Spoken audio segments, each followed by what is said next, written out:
Women Mandali's graves. The cemetery for many of Baba's close women disciples was established on the hill. Beginning with Noni Gailey's death in 1939, their graves were placed in the rows farther to the west, usually containing cremation ashes. The monument to Baba's parents contains some of their personal items.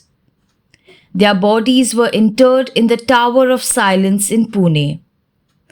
The last time Baba ever visited Meherabad was for the burial of Gulmai, his spiritual mother, on August 11, 1962. The graves of some of Baba's pet dogs and his peacock are beneath the banyan tree.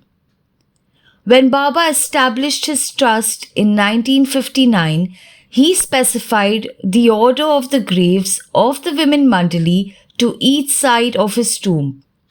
In 1971, the platform and meditation cells to the east were demolished to make that area ready.